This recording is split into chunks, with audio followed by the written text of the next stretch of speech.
All about the Hiligaynon word, KUNO.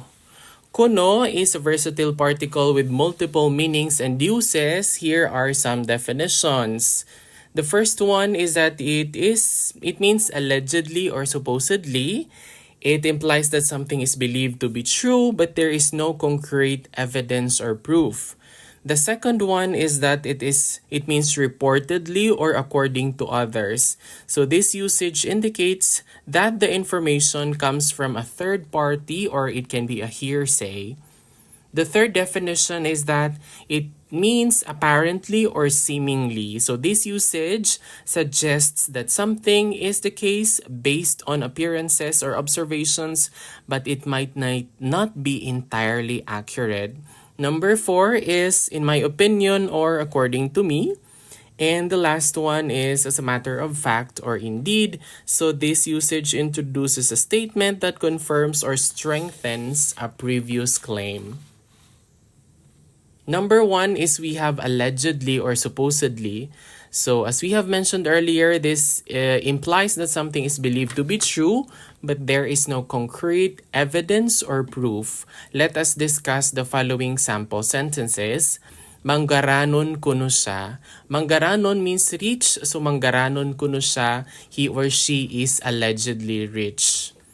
Nagkadto kuno siya sa Europa. So he or she supposedly went to Europe. So nagkadto, kadto means to go or visit. Nagkadto kuno siya sa Europa. Mag-asawa na kuno sila. That means they are supposedly or allegedly getting married or they are already married. Mag-asawa na kuno sila. Nag-away kuno sila. Away means a war or a fight.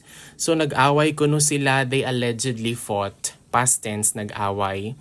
May bag-o kuno siya nga salakyan. When we say bag-o, that's new. And then a salakyan is a car.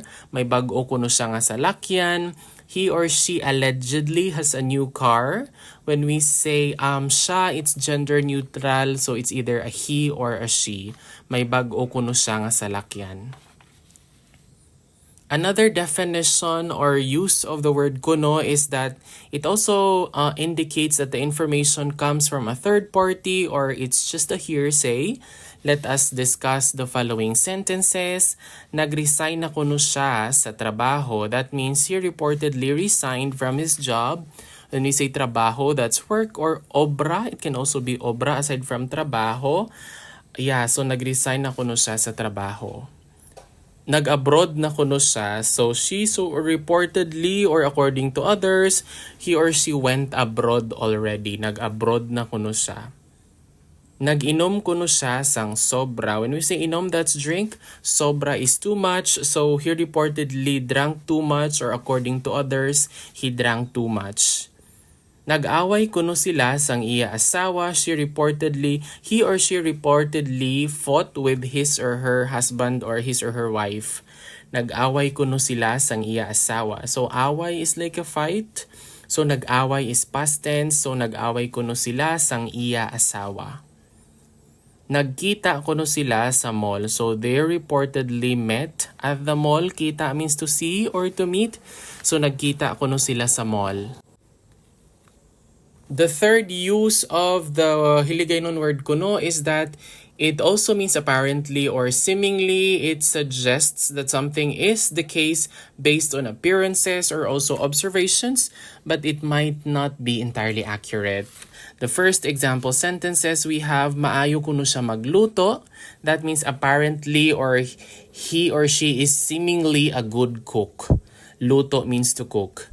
Maayo kuno siya magkanta. To kanta means to sing. So maayo kuno siya magkanta. So he or she is seemingly a good singer or he or she can sing well.